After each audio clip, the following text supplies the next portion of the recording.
Good morning. It is 8:49 a.m. on Sunday, November 15th, 2020. I'm Christiana Ellis, and I just got up. This is 5 more minutes.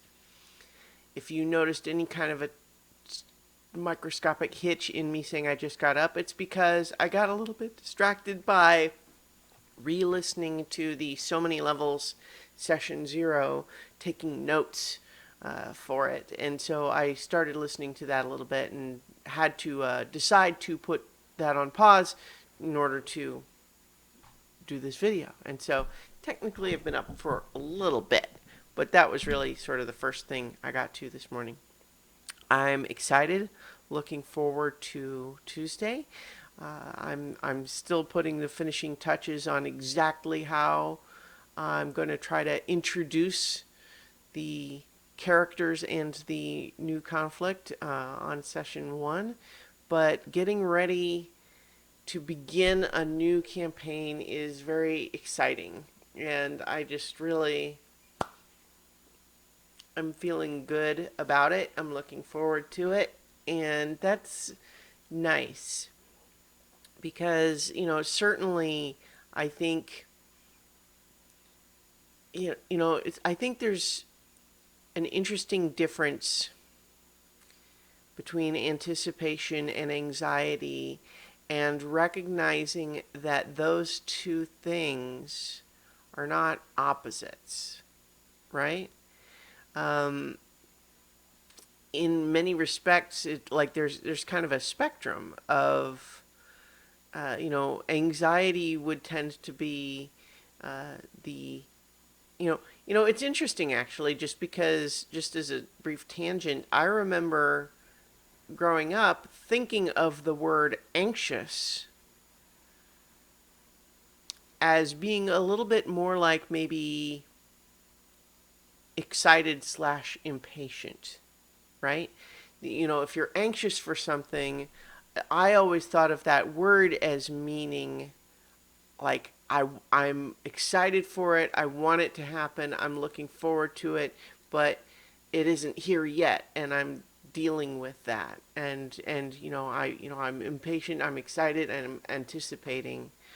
Whereas I think that's maybe just because, as a society, we're maybe getting a little bit more of an understanding of when people have anxiety or anxiety disorders, and I think an increased focus on anxiety as a word, which definitely has a different connotation, has shifted the phrasing of anxious, or it's always possible that I was just always using it wrong.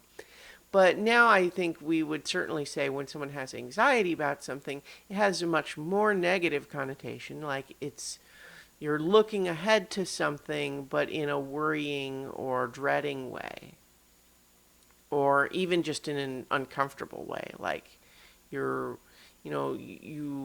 are feeling, like I think anxieties generally would be considered a bad feeling, like we don't enjoy, like we wouldn't call a feeling that we enjoy, we wouldn't say that's anxiety, right? Like we might say that's anticipation or excitement and that sort of thing.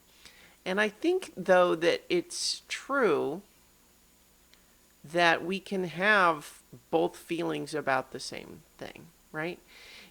It's not only a spectrum, it's almost maybe more like, I don't know, gosh.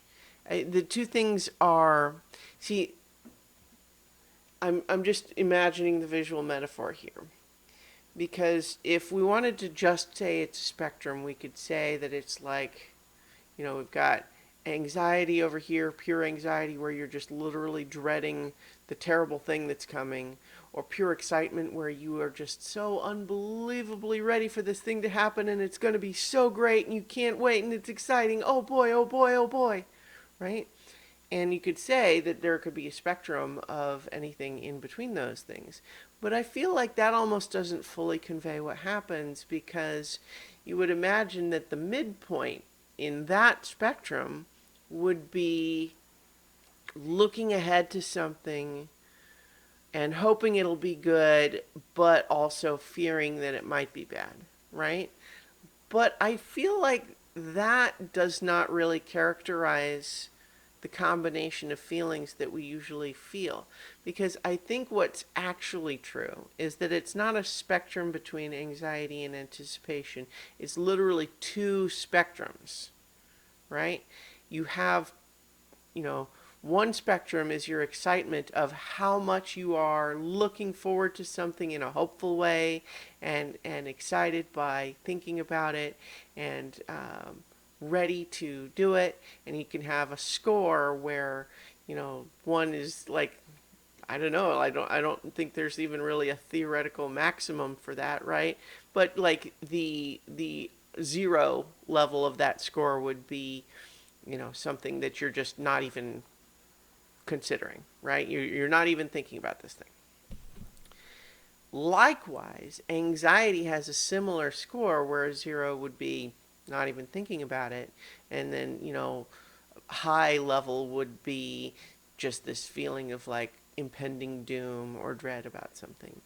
And see, the thing is, I think rather than saying that the anxiety versus excitement is a score and you fall somewhere in between, I think what it is you have an excitement score and an anxiety score, and they can both be high and they can both change and things.